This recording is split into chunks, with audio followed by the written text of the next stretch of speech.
Axşamınız xeyir, necəsiniz dostlar? Sosial şəbəkələrdə yayılan xəbərlə bağlı qısaca öz fikrimi ilə öz izləyicilərimlə bölüşmək istəyirəm.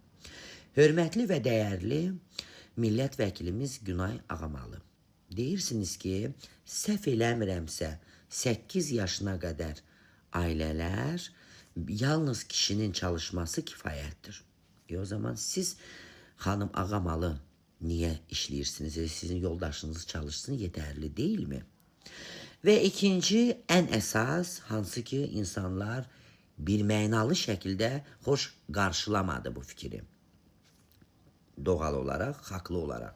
Deyirsiniz ki, uşaq pulu valideynləri tembelleştirir. Mən sizinlə razı olaram bu fikirdə. Yalnız bir şərtim var. Eğer siz kabul edirsinizsə ki, siz bugün millət vəkili olarak aldığınız maaş sizi tembelleştirirsə, deməli bəli, hər insan özündən bilərmiş kimi deyib, xanım özü öz maaşından tembelleşir deyə insanları da belə düşünür deyərəm. Ama yox, eğer sizin maaşınız sizi tembelleştirməyibsə, o zaman geriye bir cevap kalır. Toxun acdan nə xəbəri? Sizi təhqir etmələrini mən də xoş qarşılamıram. Heç kimin fikrinə görə təhqir eləmək, söyünc eləmək olmaz. Mən istəyərdim, hörmətli Ağamalı xanım. Sizdən bəkləntim bilirsiniz nə idi? Bəli, bugün gənclərimiz məhv olur. Mən tələb eləyərdim bir millət vəkili olarak. Çünkü siz millət vəkili olarak millətin içindən seçilib, milletin dərdinə yanmaq üçün oradasınız. Gülmək üçün yox. Siz belə bir fikir səsləndirsəydiniz ki, bugün gənclərimiz məhv olur.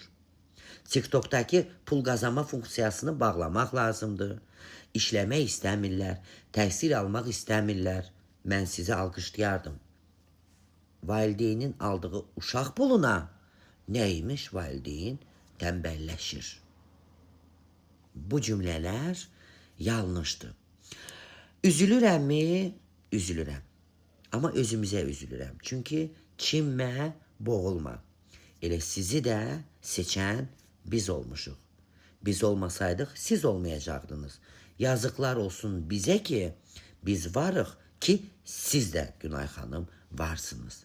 Bir millət vəkili əgər bugün çıxıb deyirsə ki, valideyn uşaq pulu ilə tembelleşir, elə sizin kimi millət vəkilləri də aldığınız maaşla %100 tembelleşirsiniz ki,